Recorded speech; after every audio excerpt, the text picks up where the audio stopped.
As we come on air, a live look at the U.S. Supreme Court. Justice is handing down a number of high-profile decisions impacting everything from U.S. elections to the Federal Reserve. First, though, a live look across North Texas as the hottest temps of the season arrived this week, along with that Saharan dust.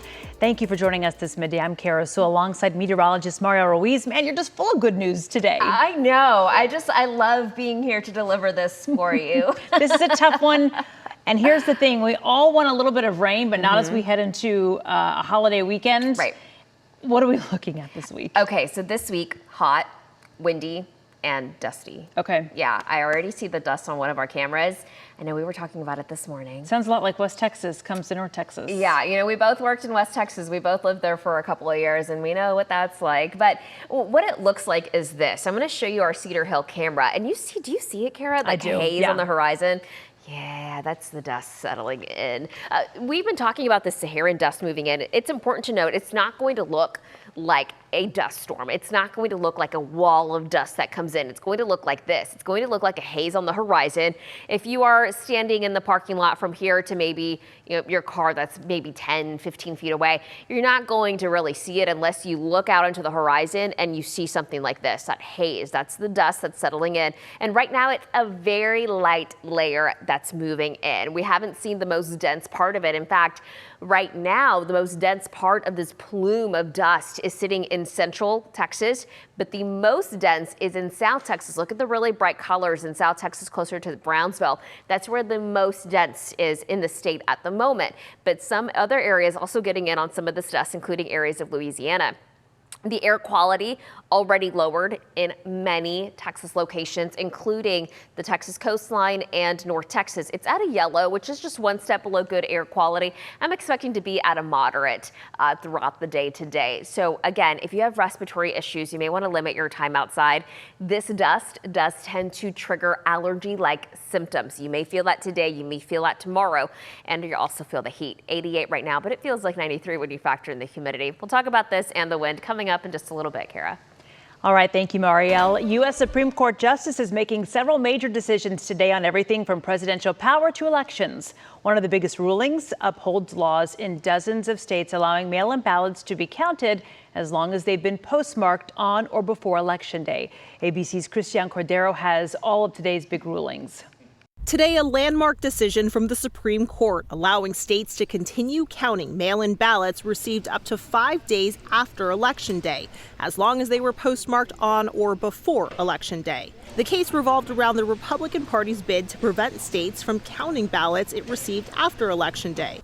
Today's 5-4 decision from the conservative-leaning court was a surprise. During oral arguments, Justice Samuel Alito, who wrote the dissent issued today, argued ballots that arrive after Election Day could be confusing. Some of the briefs have argued that confidence in election outcomes can be seriously undermined if the apparent outcome the day after the polls close is radically flipped by the acceptance later of a big stash of ballots that flip the election.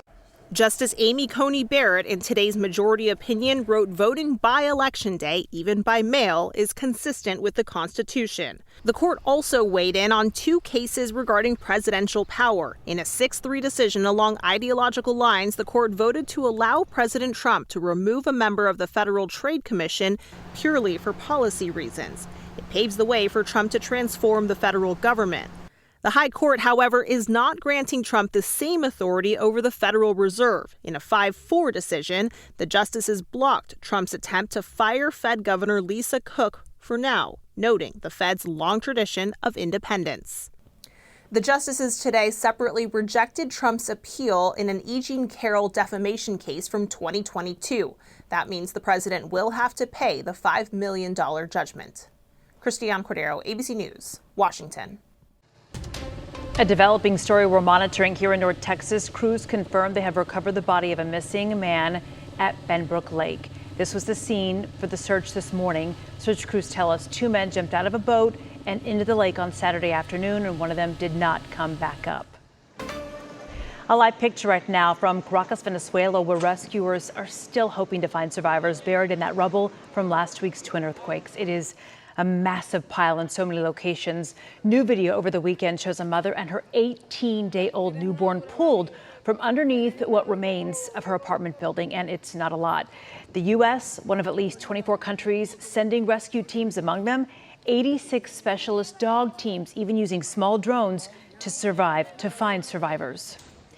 Now, as rescue crews race to save those people who are trapped in Venezuela, help is now pouring in from here in North Texas. Volunteers in several cities spent the weekend collecting food, water, clothing, and medicine to send directly to families devastated by the disaster. The Mavs, Stars, AT&T, we've talked about a lot of what is leaving downtown Dallas, but today, a massive new investment in the area, and it revolves around one of the most unique features, its first deck park over a freeway. Chris Sadeghi live at Klyde Warren, where city leaders just announced a major expansion of the park. Hi, Chris. Hello, Kara. And today's announcement wasn't just about revealing the planned improvements here to Klyde Warren Park, but also recognizing the importance of this park to the urban core of Dallas. Here are the renderings of the planned 1.7-acre expansion that will happen on the west end of Woodall Rogers. It will include a 2-story pavilion that can host indoor events and also have a rooftop terrace. The expansion also included a 37,000 square foot lawn that can be transformed into an ice rink during winter months. With so much discussion about what's leaving downtown, Mayor Eric Johnson says the expansion of the park is projected to generate $3.5 billion in property value to the urban core over the next decade. It does that by serving as a bridge over the highway that used to only serve as a barrier. It's another deliberate and strategic investment in our city's future. By expanding this park, we're going to be strengthening our city center, driving economic growth that will generate hundreds of millions in additional tax revenue over time. And Klyde Warren Park is a private-public partnership, so most of the funds do come from private donations. The expansion is expected to begin construction by the end of the year and take approximately 2 years to complete.